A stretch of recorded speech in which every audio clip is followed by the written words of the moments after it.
What's up, peeps? Nick Battle, aka NinosCorner, man. First off, if you like this content that's coming to you, go hit that subscribe button here on the YouTube channel.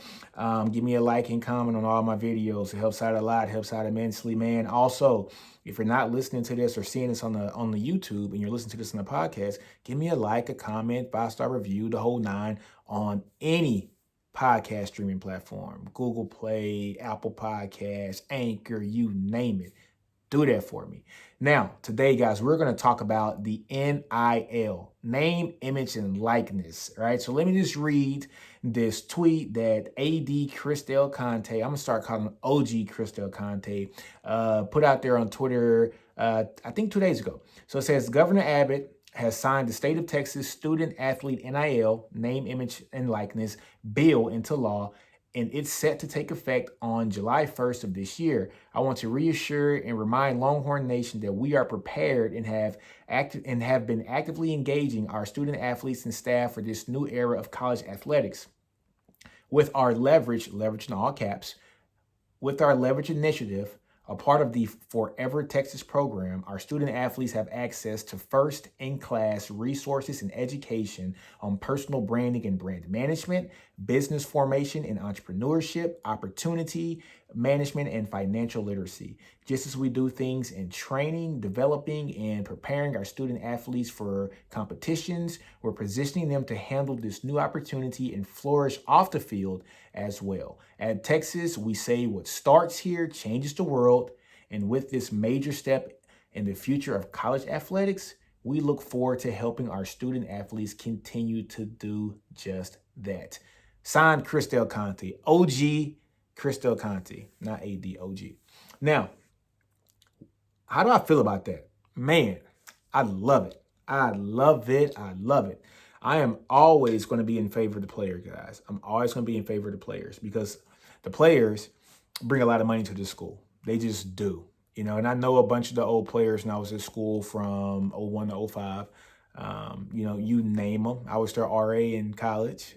So you name them, I was their RA. They were my guys. And I'm gonna have one on the interview, I think, on Friday. So, but that's other news. But I want to say I'm all for the player because when you start to look at what these guys have to do, their schedules, right? Let's just look at an average football player's schedule, okay?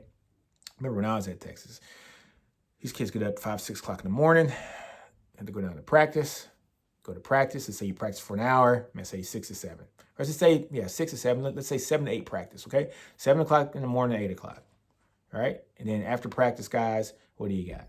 You got to go take a shower. You got to get ready. That's another hour. So let's just say 8 to 9, right? So it's already 9 o'clock, okay? These guys are having full-on car collisions during football practice, okay? Full-on car collisions. So guess what happens after your shower? You got to get some kind of conditioning, some therapy, some massages, something, right? They got to get that because their bodies are just so out of whack after a practice like that. Then after that, guess what, guys? You got to go to class. So you have opportunity to go to class. What time is it now? 10, 11 o'clock now?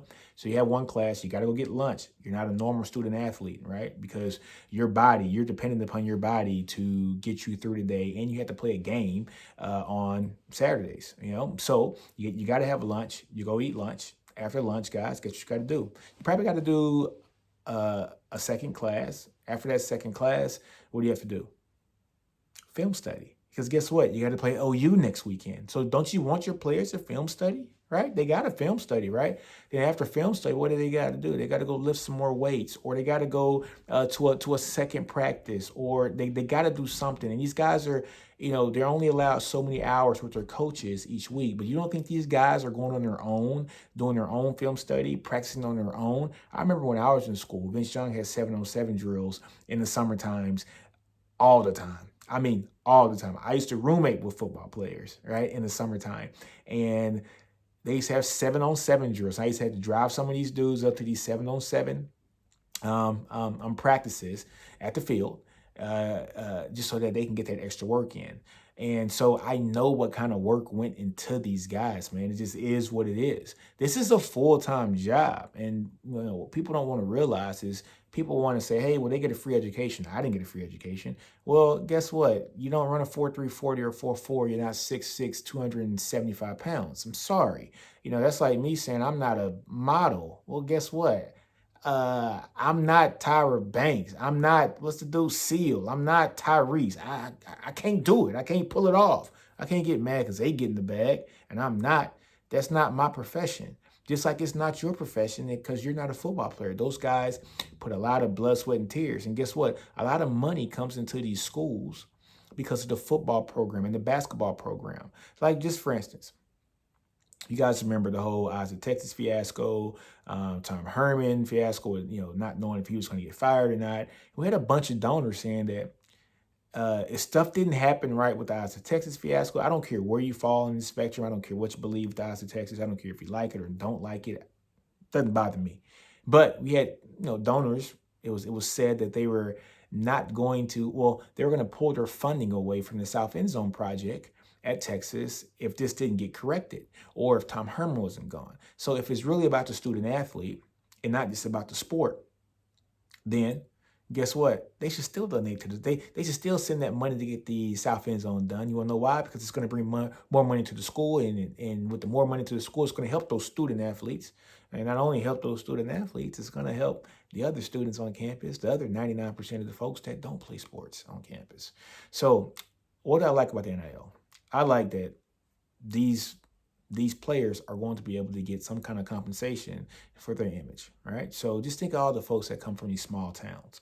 Think about the folks who are Marshall, Texas, or I don't know, Lufkin, Texas, or Cameron Yoakum, Cuero, Tyler, that they can go home and host a football camp in their name and get paid for it now. Not only is it helping the student, but it's helping, it could potentially be helping their family. The school's making a ton of money off of it. So it is what it is, right?